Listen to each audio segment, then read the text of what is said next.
কি করেছি ওটার ফোড়ন দেখাচ্ছি। কড়াই বসিয়ে দিয়েছি, একটু সর্ষের তেল দেবো, আমার একার মতোই হবে। সর্ষের তেল দিয়ে দিয়েছি, এখানে একটু 5 ফোড়ন দেবো। গ্যাসের ফ্লেম কমিয়ে দিলাম, 5 ফোড়নটা হতে থাক। একটু হিং দেব সামান্য, ব্যাস। একটু বেশি মনে হচ্ছে পড়ে গেল।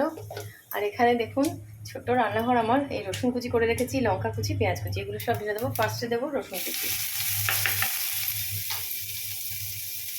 নাড়ানাড়ি করতে থাকবো রসুনটা যতক্ষণ না লাল লাল হয়ে আসছে। হালকা লাল লাল হয়ে গেছে, আর বেশি লাল লাল করবো না, এরকম একটু থাকবে।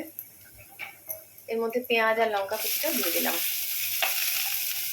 ঠিক এরকম ভাজা ভাজা হয়ে গেছে। এরপর আমি সব মশলাগুলো দিয়ে দেবো।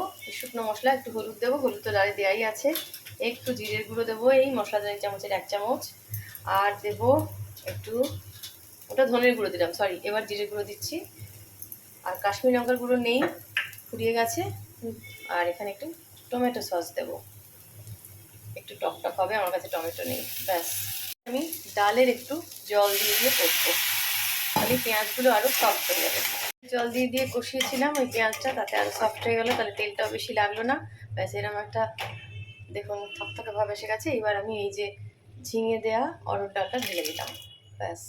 এটা কিন্তু শুধু ভাত দিয়ে নয়, রুটি পরোটা সব দিয়ে খেতে খুব ভালো লাগে। কারণ এখানে ওই রসুন কুচি পেঁয়াজ কুচি দিয়ে যে তরকাটা দিলাম, এই যা কারি পাতা দিতে ভুলে গেলাম, হিং দিয়েছি, কারি পাতাটা ছিল বাড়িতে, তাও ভুলে গেছি। ঠিক আছে, অন্য একদিন কারি পাতা দিয়ে দেখাবো।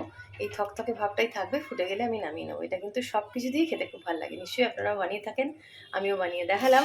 তাই চলুন, এই গরমে ছোট্ট একটা রান্না শেয়ার করে দিলাম। পরে আবার দেখা হচ্ছে। সবাই খুব ভালো থাকবেন, সাবধানে থাকবেন। Thank you.